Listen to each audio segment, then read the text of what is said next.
நான் இப்போ சொல்ல போகிற ட்ரிக் வந்து பேசிக், அதாவது ரொம்ப நாளாக லாஸில் இருக்கிறவங்களுக்கு என்னுடைய டைப்பில் ஈஸியாக எப்படி பார்க்குறதுன்னு இதில் நான் எக்ஸ்பிளைன் பண்ணுறேன். சரிங்களா? இதை மட்டும் நீங்கள் அட்லீஸ்ட் ஒரு 1 வீக் ஃபாலோ பண்ணி பாருங்கள். இதில் உங்களுக்கு ரிசல்ட் பெட்டராக கிடைக்கும். இப்போது நம்மளுடைய ஆக்சுவல் இந்த கேண்டிலில் வந்து 4 கேரக்டர் இருக்குது. High, close, open, low. அதாவது இதை நாம் என்ன எடுத்துக்கணும்னா ஓப்பன், லோ, ஹை, க்ளோஸ்ன்னு எடுத்துக்குவோம். சரிங்களா? இந்த 4 கேரக்டரில் நமக்கு தேவையானது ஓப்பனும் க்ளோஸும் தான். இந்த ஹை லோவை நம்ம எடுத்துக்க மாட்டோம். சரிங்களா? இப்போது இந்த ஹை வந்து எப்படி எடுத்துக்கணும், லோ வந்து எப்படி எடுத்துக்கணும்னா இந்த ஓப்பன் இருக்கு இல்லையா, இந்த க்ளோஸ், அதாவது ஒரு கேண்டிலோட இது வந்து விக் பார்ட்டு, இது வந்து பாடி பார்ட். ஓகேவா? இதில் இந்த பாடி பார்ட் மட்டும்தான் நமக்கு தேவை. ஏன்னா இதனோட லாஜிக், இந்த பாடி பார்ட்டில் தான் பையர்ஸ் இருக்காங்க, இந்த பாடி பார்ட்டில் தான் செல்லர்ஸ் இருக்காங்க. ஓகேவா? இதில் சிம்பிளாக புரிஞ்சுக்கோங்க.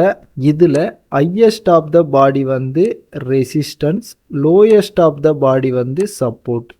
கேண்டில் எந்த கலரில் இருந்தாலும் பரவாயில்ல, ரெட் கேண்டிலுக்கு அதே தான். ஹையஸ்ட் ஆஃப் த பாடி வந்து ரெசிஸ்டன்ஸ், லோயஸ்ட் ஆஃப் த பாடி வந்து சப்போர்ட். ஓகேவா? இதை நீங்கள் மைண்டில் வச்சுக்கோங்க. அடுத்தது நாம் பை போகிறோன்னா ஒரு ஸ்ட்ராங்கான கேண்டில்.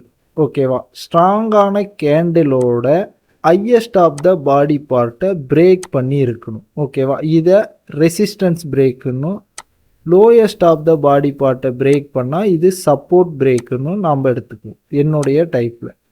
ஓகேவா? இது வந்து இந்த பிரேக் ஆகிற ஏதாச்சும் ஒரு கேண்டில் ஸ்ட்ராங்காக இருக்கணும். ஒன்று இந்த ரெட் கேண்டில் ஸ்ட்ராங்காக இருக்கணும், இல்லை இந்த க்ரீன் கேண்டில் ஸ்ட்ராங்காக இருக்கணும்.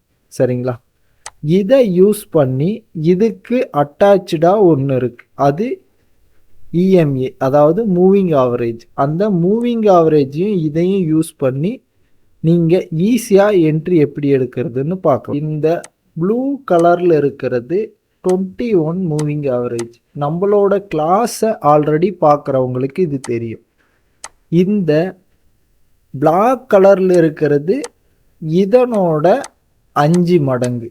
அதாவது 5 மடங்குன்னா இங்கே 21 மூவிங் ஆவரேஜ்னா இங்கே 105, அதாவது 105. இந்த மூவிங் ஆவரேஜோட லென்த் என்ன, 105.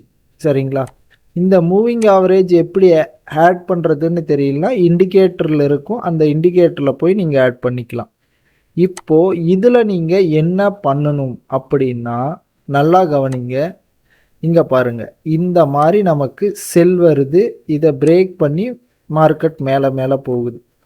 ஈஸியாக, அதாவது பிகினர்ஸ் ஈஸியாக புரிஞ்சிக்கிறதுக்காக நான் இதை சொல்கிறேன். மற்றபடி என்னுடைய கோர்ஸில் இருக்கிறவங்களோ மற்றவங்களுக்கோ இது தெரியும், நம்ம எப்படி எடுக்கிறோம் எப்படி எடுக்கக்கூடாது எல்லாமே தெரியும். இது வந்து பிகினர்ஸ் ஈஸியாக அவங்களுக்கு வந்து ஒரு ஈஸியாக ஒரு என்ட்ரியை எப்படி நாம் வந்து எடுக்கலாங்கிறதுக்காக மட்டுமே இது. நீங்கள் இந்த blue line 21 EMA, black line 105 EMA, இந்த 2 இஎம்ஏக்கும் மார்க்கெட் மேலே இருக்கும்போது, அதாவது ஒரு ரெட் கேண்டிலோட ஓப்பனை பிரேக் பண்ணுதா, சரிங்களா, இதை மட்டும் பார்க்கணும். அதுவே இந்த 2 இஎம்ஏவுக்கும் கீழே மார்க்கெட் ட்ரேட் ஆனால் ஒரு க்ரீன் கேண்டிலோட ஓப்பனை மார்க்கெட் பிரேக் பண்ணி க்ளோஸ் வைக்குதான்னு பார்க்கணும். சரிங்களா? இதை மட்டும்தான் பார்க்கணும். இப்போது நல்லா கவனிங்க. இந்த இடத்துல பாருங்க, இந்த பிளாக் இஎம்ஏவுக்கும் ப்ளூ இஎம்ஏவுக்கும் கீழே ட்ரேட் ஆகிக்கிட்டு இருக்கு. இங்கே எல்லாமே நம்ம என்ன தான் பார்க்கணும், இந்த மாதிரி க்ரீன் கேண்டிலை பிரேக் பண்ணி க்ளோஸ் வைக்குதா. ஓகேவா? இந்த மாதிரி க்ரீன் கேண்டிலை பிரேக் பண்ணி க்ளோஸ் வச்சா மார்க்கெட் செல் வரும். ஓகேவா? இதை நாம் இன்னைக்கு லென்த்தாக பார்க்க போகிறோம். இப்போது மார்க்கெட் வந்து இந்த ஏரியாவில் இருக்குது, நமக்கு எதுவும் தெரியாது. அதாவது இந்த 21 இஎம்ஏ மெஜாரிட்டியாக புல்பேக், அதாவது இந்த இஎம்ஏவை டச் பண்ணி மார்க்கெட் மேலே போய்கிட்டு இருக்கும். சரிங்களா?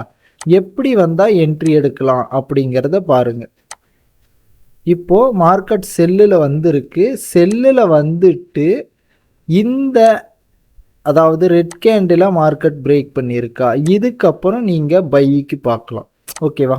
இது வந்து இனிஷியலாக என்னன்னா, இது வந்து நமக்கு சின்ன கேண்டில் தான், பட் பிரேக் பண்ண கேண்டில் ஒரு ஸ்ட்ராங்கான கேண்டில். ஸோ மார்க்கெட் இதிலிருந்து மேலே போக சான்சஸ் இருக்கும். ஓகேவா? நீங்கள் இந்த பிகினர்ஸ் வந்து இந்த இடத்துல நீங்கள் என்ட்ரி எடுக்கலாம். சரிங்களா? ஏன் என்ட்ரி எடுக்கலான்னா, இந்த இஎம்ஏவுக்கும் மேலே இருக்குது, இந்த இஎம்ஏவுக்கும் மேலே இருக்குது. சரிங்களா? இந்த 2 இஎம்ஏவுக்கும் மேலே இருக்கும்போது நம்ம பை மட்டும் பார்க்கலாம். மார்க்கெட் பை ஆயிருச்சா, அடுத்தடுத்த கேண்டில். இப்போது மார்க்கெட் செல்லாக இருக்குது. இங்கெல்லாம் நம்ம செல்லே பார்க்கக்கூடாது. ரிட்டன் எப்போ ஒரு கேண்டிலோட ஓப்பனை பிரேக் பண்ணுதுன்னு நம்ம வெயிட் பண்ணி பார்க்கணும். ஓகேவா? எப்போ ஒரு கேண்டிலோட ஓப்பனை பிரேக் பண்ணுது, இந்த இடத்துல கரெக்டாக பாருங்கள், நல்லா கவனிங்க. இந்த இடத்துல வந்திருக்கிற 2 கேண்டிலுமே நம்மளுக்கு ஆவரேஜ் கேண்டில் தான். ஆனால் இங்கே இருக்கிற கேண்டிலோட ஓப்பனை பிரேக் பண்ணப்போ இங்கே ஒரு ஸ்ட்ராங்கான க்ரீன் கேண்டில் வந்திருக்கு. ஸோ மார்க்கெட் இதுக்கப்புறம் நீங்கள் பைக்கு பார்க்கலாம். அதாவது இந்த இந்த பிரேக் பண்ணுற கேண்டிலாச்சும் ஸ்ட்ராங்காக இருக்கணும், இல்லை அதுக்கு பிஃபோராக இருக்கிற கேண்டிலாச்சும் ஸ்ட்ராங்காக இருக்கணும். அப்போ தான் உங்களுக்கு மார்க்கெட் டைரெக்ஷனை கண்டினியூ பண்ணும். மார்க்கெட் பை ஆயிடுச்சிங்களா? இப்போது நியூவாக இங்கே ஒரு நமக்கு ரெட் கேண்டில் வந்திருக்கு, அதை பிரேக் பண்ணணும். ஓகேவா? பிரேக் பண்ணுதான்னு பார்ப்போமா? பிரேக் பண்ணல. இந்த இடத்துல பிரேக் பண்ணியிருக்கு. பட் இதுக்கு முன்னாடி எல்லாம் க்ரீன் கேண்டிலாகவே இருக்குது, இதை விட்டுற போகிறோம். ஓகே, இப்போது இந்த இடத்துல நமக்கு பாருங்கள், இந்த இடத்துல இந்த கேண்டில் நம்மளுடைய ஸ்பெஷல் கேண்டில். இது வந்து நம்மளுடைய கோர்ஸில் இருக்கிறவங்களுக்கு தெரியும், மற்றவங்க தெரியலனா அதை நீங்களும் கற்றுக்கலாம். ஓகேவா? இந்த கேண்டில் நம்மளுடைய ஸ்பெஷல் கேண்டில், இதனோட ஓப்பனை பிரேக் பண்ணியிருக்கு. இது வந்து நம்ம ஸ்ட்ராங்கான கேண்டிலாக தான் ஐடென்டிஃபை பண்ணுவோம். ஸோ இந்தாண்டு இருக்கிற கேண்டில் வீக்காக இருந்தாலும் பரவாயில்ல, ஒரு கேண்டில் நமக்கு ஸ்ட்ராங்காக இருக்குது. மார்க்கெட் அடுத்தடுத்து பையாக இருக்குங்களா? இப்போ மறுபடியும் செல் ஆகிருக்கு. இதுக்கப்புறம் நம்ம சேம் சுச்சுவேஷனை பார்க்கணும். இந்த இடத்துல நான் சொன்ன மாதிரி ஒன்று இந்த கேண்டில் ஸ்ட்ராங்காக இருக்கணும், இல்லைன்னா இந்த கேண்டில் ஸ்ட்ராங்காக இருக்கணும். மேக்ஸிமம் நம்மளுக்கு பிரேக் பண்ணுற கேண்டில் ஸ்ட்ராங்காக இருக்கிற மாதிரி பாருங்கள். செல்லுக்குன்னா ரெட் கேண்டில் ஸ்ட்ராங்காக இருக்கிற மாதிரி, பைக்குன்னா க்ரீன் கேண்டில். உங்களுக்கு பை சைடு பார்க்குறீங்கன்னா 21 மூவிங் ஆவரேஜோ 105 மூவிங் ஆவரேஜுக்கும் மேலே மார்க்கெட் இருக்கணும். செல்லுக்கு பார்க்குறீங்கன்னா 21 மூவிங் ஆவரேஜும் 105 மூவிங் ஆவரேஜுக்கும் கீழே மார்க்கெட் இருக்குது. ஜஸ்ட் இது வந்து ஒரு 1 வீக் ட்ரை பண்ணி பாருங்கள். நீங்கள் எந்த டைம் ஃப்ரேமில் வேணாலும் ட்ரை பண்ணலாம். சரிங்களா? ட்ரை பண்ணி பார்த்துட்டு சொல்லுங்கள். உங்களுக்கு என்னுடைய கிளாஸில் ஜாயின் பண்ணணுன்னா என்னுடைய மென்டார்ஷிப் ப்ரோக்ராமில் ஜாயின் பண்ணிக்கலாம். மறக்காமல் இந்த வீடியோ பிடிச்சிருந்தா ஒரு லைக், ஒரு சப்ஸ்கிரைப் கொடுங்க. உங்களுக்கு ஏதாச்சும் புரியலனா கமெண்ட்டில் சொல்லுங்கள்.